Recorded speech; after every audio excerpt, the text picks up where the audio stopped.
My name is Svend Erik Gröning, and I will tell you about wind profiles, how they look in the atmosphere. What we should learn here is that when the lecture is finished, you should be able to understand the physics and the theory behind the wind profiles, so you have a deeper understanding of the wind profiles. And you should be able to understand why and know that there is a difference between the wind profile during the night and during the day.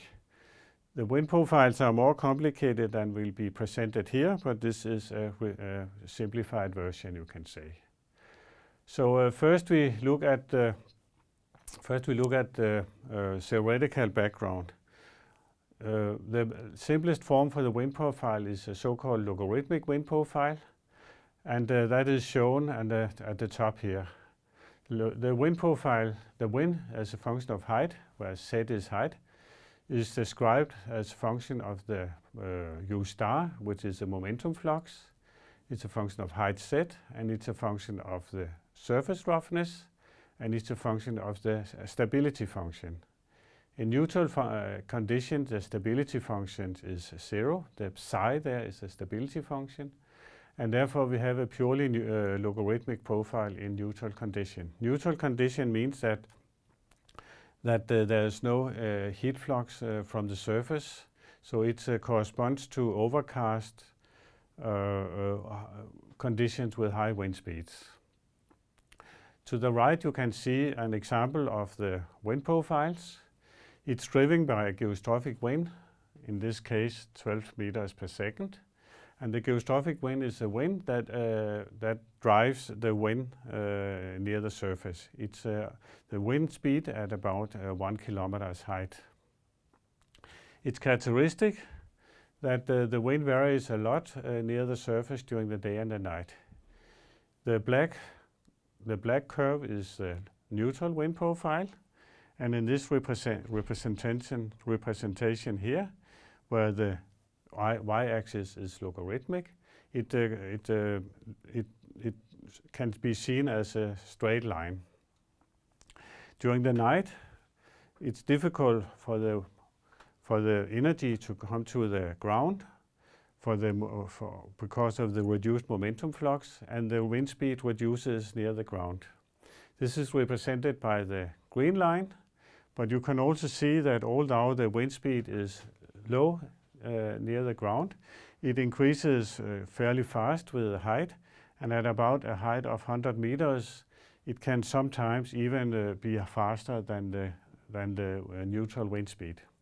During the day there is a better connection to the geostrophic wind. You have a higher wind speed during the day than during the night, and it is represented by the red curve. You can also see that the wind speed varies little with height during the day because of the big eddies and because of the efficient mixing during the day. So already here you can see that the wind speed during the night and the wind speed during the day are very different close to the surface, but you can also have an idea that about 100 meters above the conditions are quite different. So one of the parameters in the logarithmic wind profiles is surface roughness, Z0. And here we have an example of 4 classes of surface roughness. This represents sea conditions where the surface roughness is very, very low. In this case we have set it to 0.0002 meters, and this is a fairly characteristic value for sea. It's also characteristic that the roughness of the sea is not a constant, but it varies with the wind speed. If you look at a landscape like this, you can see that it's an open landscape with grassland, but you can also see that it's quite free, so the wind can easily blow over the landscape. We consider this to have a roughness about 3 centimeters. In this case down here, we have farmlands, we have more vegetation, and vegetation is very good to drag momentum out of the wind and reduce the wind. So we assign this to a roughness of about 0.1 meter. And in this case here you have many shelter belts, or you can have a forest, small forest. and we think that this has a roughness about 40 centimeters. However, it's characteristic that it's very difficult to estimate the roughness. You need very, very careful measurements, and therefore it's often better to use predetermined values. And here we have an example of the roughness links put up as a table. And as can be seen from the table, again we have at the bottom the roughness for the sea, very, very low. And we also have, for example, mown grass, the bare soil of the order of 1 centimeter. Shelter belt has again 40 centimeters. But we are recently come to the conclusion that the forest can have a quite high roughness. There's still some discussion about the roughness lengths of the forest. In this case, we have set it to 80 centimeters, and it's also characteristic for the forest that a dense forest has a lower roughness than a sparse forest, and a sparse forest can be up to 1.5 meters in roughness. So it's often better, if you don't have really high quality measurements of the wind profile, to use the Z0 determined from a table like this. So this is an example how the wind changes during the day and as function of height.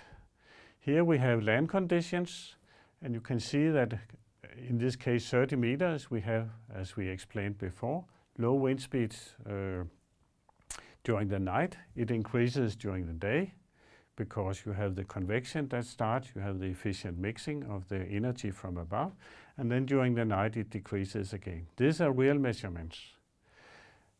If we go a little higher at about 50 meters, we have the same variation, but the difference between day and night is lower.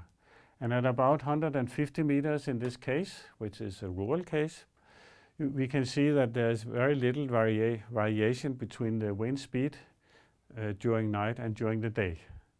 And then it's quite interesting that above that we have higher wind speeds during the night than during the day, and the effect is very strong.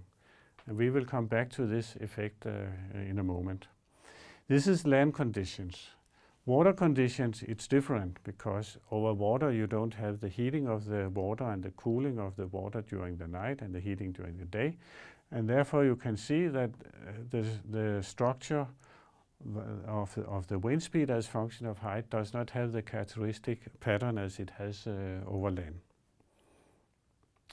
So this is the atmospheric stability that controls a lot of this. And here we have an example of the daytime mixed layer.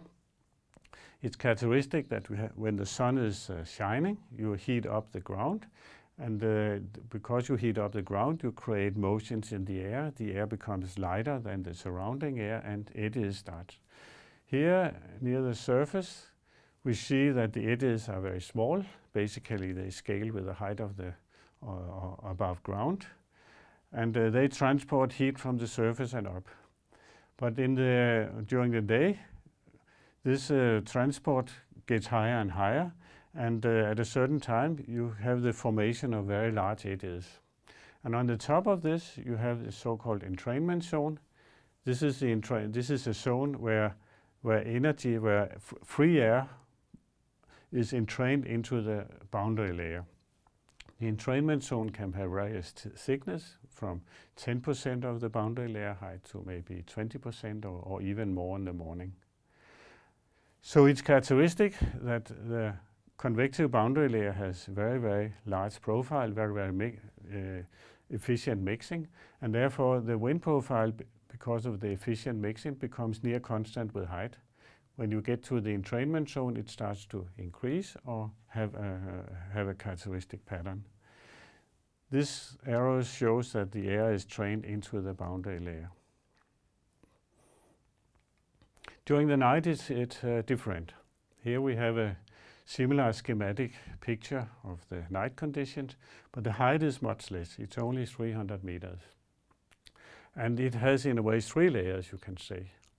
First we look at the temperature profile. It increases because the surface is cooling, and then it has an area where it's near constant, and then it has an inversion and then it's in the free atmosphere. So in the blue part, which is very low, close to the surface, you can see that we have eddies and they are continuous, but they are not very efficient because momentum flux is inhibited from above. It's difficult for the eddies to form. It's mainly mechanical turbulence and some gravity waves, which is illustrated by the long arrows here.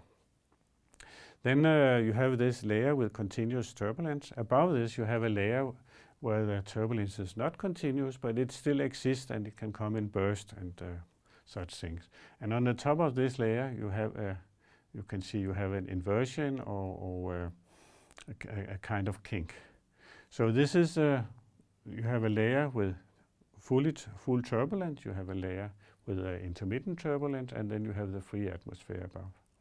So what does the wind profile look here? Yeah, it's completely different from the daytime, because the wind is very small near the surface, then it increases, and it increases very fast in the stable boundary layer, and it actually here on this can form a low level jet, and then it starts to decrease because we have a low level jet here. And this is partly the explanation that when you get up to about a height of 100 meters, or the wind speed during night and day are near equal, because you have the formation of low level jets. So here are some examples from the real of the wind profiles during day. We have low wind on a sunny day, and here we see that the wind speed is low and near constant with height. The wind shear, the directional shear is also low because of the efficient mixing. If it's overcast, you have closer to neutral, you still have a low wind, a low directional shear, and but you have a more pronounced profile. This is completely different during the night. First of all, the wind speed increases much more during the night than during the day. It's near linear. The directional change is much bigger than during the day. And this is a windy night with a low level jet. You can see the formation of the jet, in this case about 300 meters, and a very pronounced directional shear. So in summary, what you should have learned in this lecture is that the wind profile is logarithmic at high wind speeds, but there are some. But the wind speed depends on the surface roughness, and winds are different during day and night. But I should say that the wind speed profile is more complicated than this, because this is in a way the simplified version. It also depends on the height of the boundary layer, as we saw on the slides, and it also depends on the horizontal temperature gradients in the atmosphere. So large scales effect actually starts to influence the wind speed already at let's say 100 to 200 meters.